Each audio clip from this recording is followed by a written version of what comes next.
KJ tips and नुस्खे में आपका स्वागत है। आज का जो विषय है वो आयुर्वेद का स्तंभ है, या जिस पे पूरा आयुर्वेद का उपचार होता है, और इसी टॉपिक पे पूरा आयुर्वेद काम कर रहा है। इसलिए आपको इस विषय पे गंभीरता से सोचना चाहिए और इसके बारे में आपको जानकारी होनी चाहिए। अगर इसकी जानकारी आपको मिल गई तो आप सिर्फ खान पान से ही अपने सेहत में सुधार ला सकते हैं और आपको किसी भी तरह की बीमारी नहीं होगी, जिसको त्रिदोष बोलते हैं, वात पित्त और कफ। इसकी संपूर्ण जानकारी आसान शब्दों में दे रहा हूँ और आशा करता हूँ जिससे आपको ज़रूर फायदा मिलेगा। लेकिन इसके लिए आपको ये पूरा वीडियो देखना पड़ेगा और वह वीडियो देखें और इससे आप लाभ उठाएं।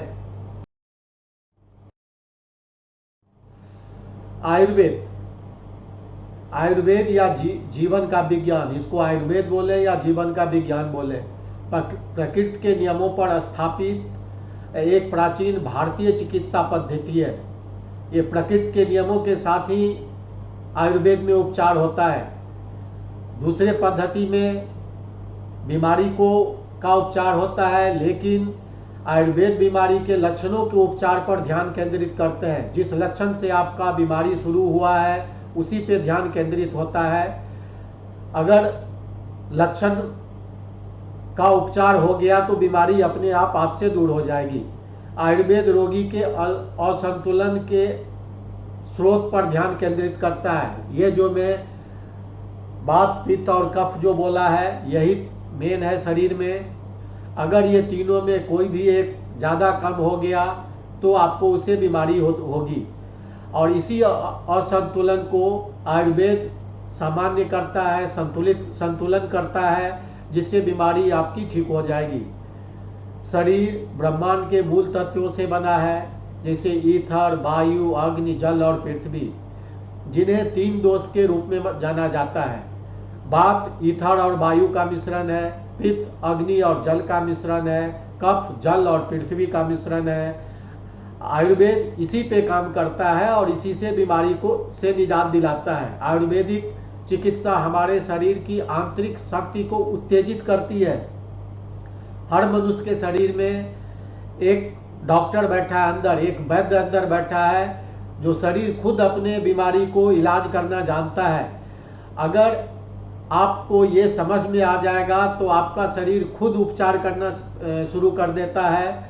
लेकिन उसके लिए आपको कुछ परहेज और कुछ घरेलू नुस्खे अपनाने पड़ेंगे, तो आप जल्द से जल्द स्वस्थ हो जाएंगे। आयुर्वेद में जीवन को एक पवित्र मार्ग माना गया है। आंतरिक त्रिदोष, अंदर का जो त्रिदोष है, पर्यावरण, बाहरी वातावरण या ब्रह्मांडीय शक्तियों के योग के बीच एक संबंध है।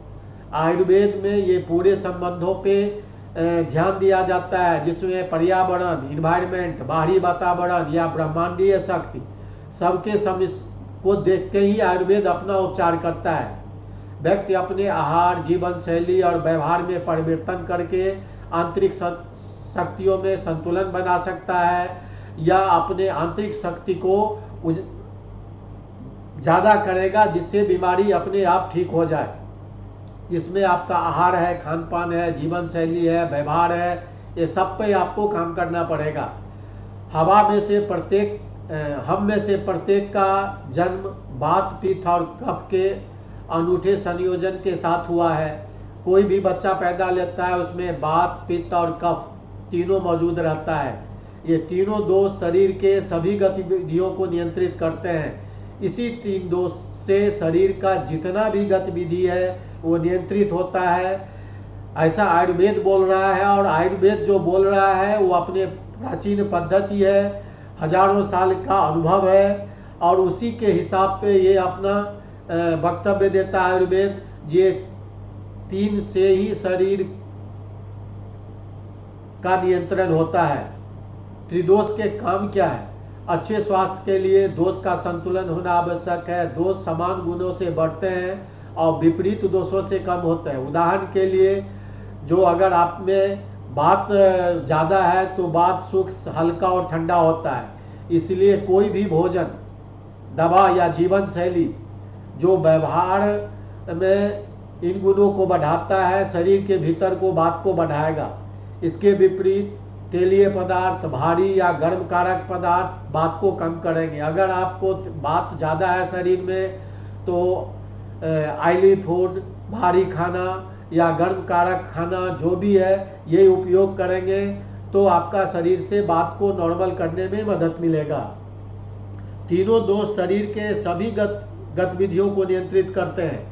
ये जो 3 दोष है जिसको त्रिदोष बोलते हैं, शरीर में जितना भी गतिविधि है, चलना फिरना, सांस लेना, बात करना, खाना पचाना, खाना खाना, सब इसी त्रिदोषों से नियंत्रित होती है। बात को शरीर में 3 दोष का नेता माना जाता है। बात मन और शरीर के सभी गतिविधियों को नियंत्रित करता है। ये रक्त के प्रवाह को नियंत्रित करता है, अपशिष्टों का उन्मूलन करता है, श्वास और मन में विचारों के गति को नियंत्रित करता है। बात को सही संतुलन में रखना बहुत जरूरी है। संबंधित तत्व वायु और ईथर से है। बात वायु और ईथर से मिलके बनता है। बात लोग आमतौर पर शारीरिक रूप से पतले और छोटे कद वाले होते हैं। त्वचा ठंडी, खुरदरी, सूखी और फटी हुई होती है। अगर ये इस टाइप का आपका त्वचा है तो समझिए आप में बात बढ़ा हुआ है।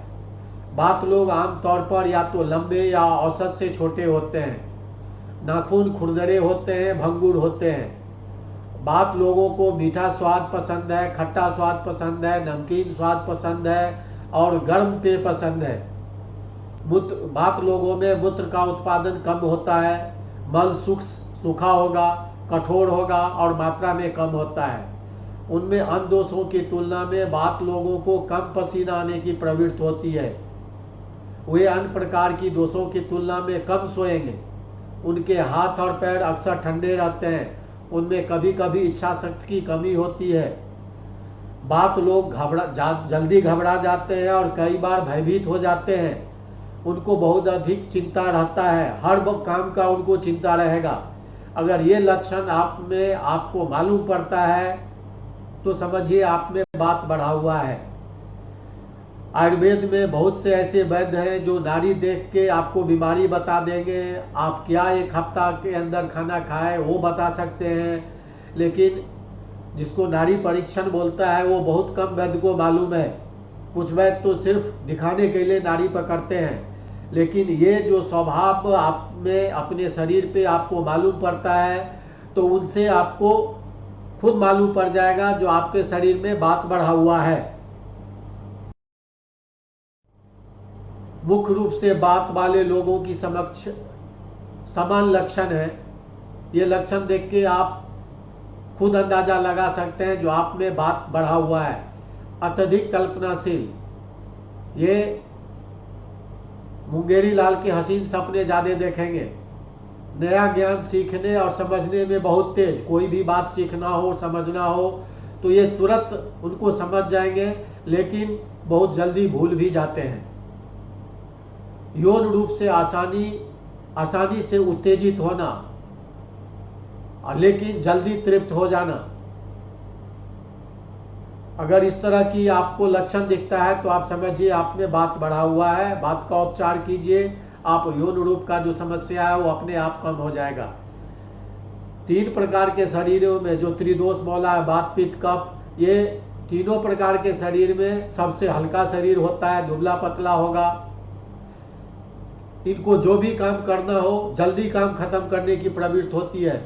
इंतजार नहीं है धीरे धीरे काम नहीं करने का, जो करने का जल्दी कीजिए। ठंडे मौसम में इनको ज़्यादा बेचैनी होती है, ठंड ज़्यादा लगेगा। परिवर्तनशील मूड, अभी कुछ सोचेंगे कोई कुछ आके बोल दिया तो इनका मूड तुरंत चेंज हो जाता है। आसानी से थकने वाला, कुछ भी काम करेंगे जल्दी थक जाएंगे और लेकिन परिश्रम ज़्यादा करेंगे उसके साथ थकेंगे भी ज़्यादा। डर, चिंता और चिंता के साथ तनाव हमेशा लगा रहता है इनको। आमतौर पर सूखी त्वचा और सूखे बाल होते हैं। ज़्यादा पसीना इनको नहीं आता है। अगर ये लक्षण आपको अपने शरीर पे दिखते हैं तो आप समझ जाइए कि आप में बात का प्रकोप ज़्यादा है। अभी मैं बताता हूँ स्वास्थ्य में आपको क्या परेशानी हो सकती है। वह तो लक्षण में बताया। सिर दर्द आपको समय समय पे होगा,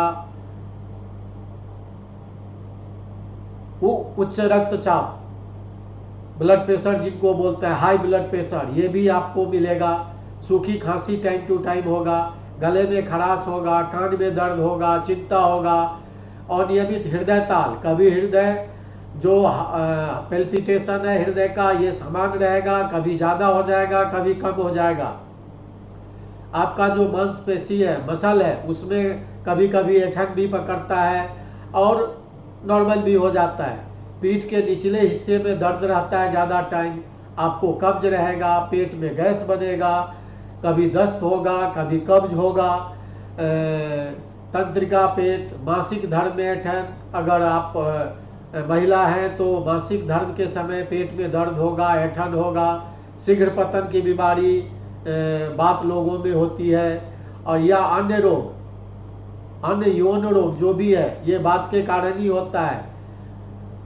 गठिया अगर आपको है तो समझिए आप में बात रोग है या बात आपके शरीर में बढ़ा हुआ है।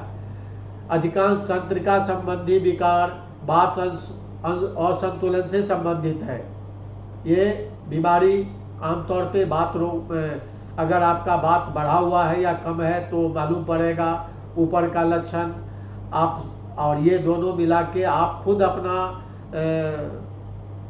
अंदाज़ा लगा सकते हैं अपने आप में जो आपको बात असंतुलित है।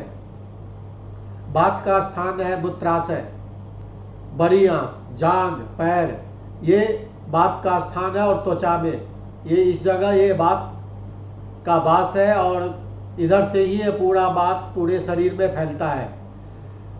अभी बात के लिए क्या खाद्य पदार्थ है जिससे बात आपका कंट्रोल हो? अधिकांश मेवा, ड्राई फ्रूट जिसको बोलते हैं, फल, पकी हुई सब्जी, डेयरी उत्पाद।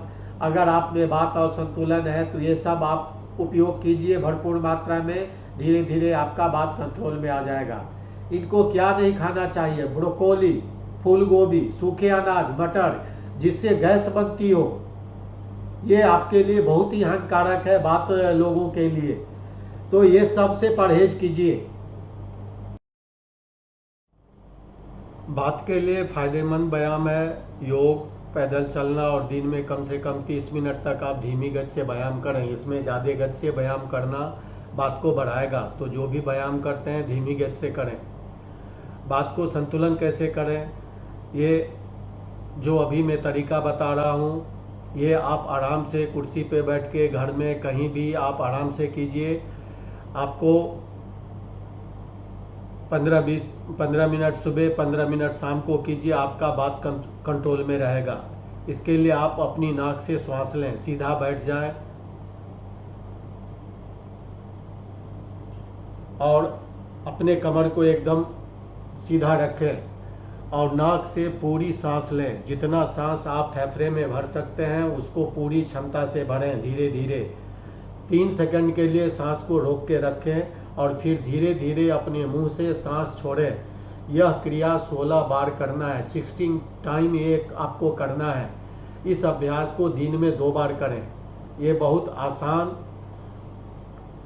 तरीका है जिससे आपका बात कंट्रोल में रहेगा। बात से लगभग 180 बीमारी होती है, 80 बीमारी होती है, उसको आप कंट्रोल करें, आपके लिए अच्छा रहेगा ये।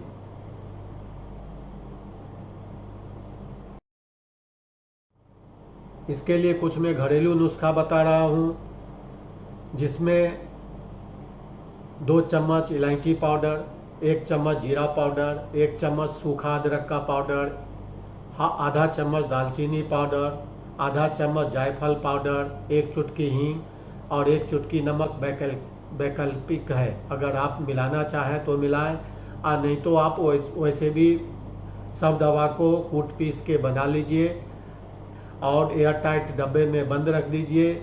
इसमें से 1 चम्मच आप पाउडर खाने के साथ, खाने से पहले, खाने के बाद गर्म पानी के साथ लीजिए या खाने पे छिड़क के लीजिए। आपका बात कंट्रोल रहेगा। ये बहुत अच्छा घरेलू नुस्खा है, आप आराम से इसको अपना सकते हैं। आपने समय दिया उसके लिए थैंक यू वेरी मच, और इसको लाइक कीजिए, सब्सक्राइब कीजिए, दूसरों के साथ शेयर कीजिए। Thank you very much. जय हिंद।